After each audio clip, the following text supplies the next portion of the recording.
The Bible readings for this 30th Sunday in Ordinary Time remind us about what life's all about. Loving God with all we've got and loving our neighbor as ourself. No doubt we've heard this before, and we all know it's easier said than done.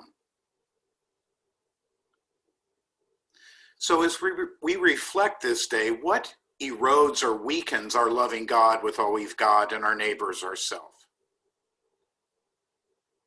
Well, first of all, it's good to remember that it doesn't just happen. It's not automatic. It's not magic. How often do we intentionally practice and prioritize keeping our relationship with God, with all we've got, and loving our neighbors ourselves? Recently, I heard that Martin Sheen said, the actor, said, "I'm a practicing Catholic, practicing until I get it right." Now, he's a character, and actually I've had a chance to meet him. I had dinner with him in Los Angeles in a special celebration for Homeboys industry. But I think he's onto something. It takes practice. And what can erode or weaken our growing in our relationship with God and with other people is if we don't intentionally practice building the relationship with God and prioritizing loving neighbor as ourselves.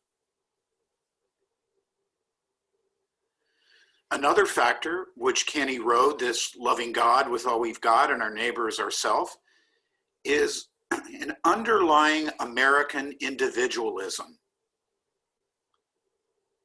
Thinking I don't have to depend on others. I can do it myself.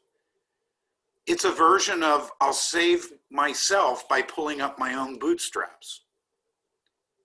You're not going to tell me what to do.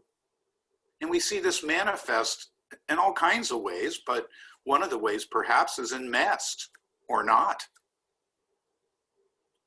Surely there's a tension between independence and interdependence. Both have a value. But often in our situation, we can overemphasize my and underappreciate our.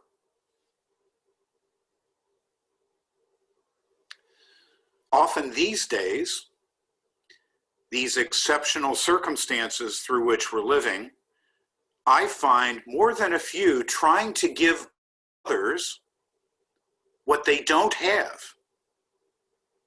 Meaning, their self-care has diminished to a point that they're not acknowledging their own limits. And some even thinking that's virtuous. Jesus tells us today, love others as you love yourself. When self-love is on empty, we can say all the right words, like I hope you have peace of mind, but others sense when there's a disconnect. You mean well perhaps, but you can only offer people what you have to give. Another example that sometimes surfaces is that it can seem easier at times to love others more than ourselves. Although at times, like maybe even now during this strident conversation as we approach our election day, and for some, even within our own church, some of the conversation around what Pope Benedict or Pope Francis said around this documentary recently, it can seem that the call to lovingly accept others, even those with whom we don't agree, is not so simple. On good days, I celebrate that we are part of a Catholic church. Catholic meaning universal. The tent is big. But there are some parts of days, nights, when that's not so easy. And I'm more tempted to go, let's get rid of some of these people that don't think the way I think. So let's look at the other side for a minute. What often fosters or cultivates loving God with all we've got and our neighbor as ourself? First of all, I think reminders help. That's why we're doing this. We come together to pray, to remember, get a reminder of who and what matters most. If we don't slow down enough to think about that, to pray about that, we can get into a lot of trouble and lose perspective. And we all lose perspective sometimes, everybody. Good examples help. Like in today's reading, Paul expresses his gratitude that the believers in Thessalonica are embodying what Jesus said and did in ways that are credible, and how helpful that is for people. Well, if we can model that, like wear a mask, not for yourself, but for others. Take initiative to carry up a package in an apartment rather than just leave it. Take initiative to call somebody or Zoom or send them an email to let them know you're thinking about them. That's investing in a good example, caring for others. Clearly, we're not clones of each other. We all have different strengths and weaknesses.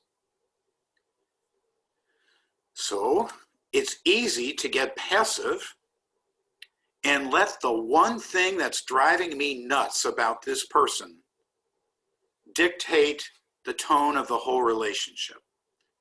It's not worth it. It sours the relationship. Instead, take a little outreach and slowly rebuild. With God's help, our best companion of all, we can become more compassionate.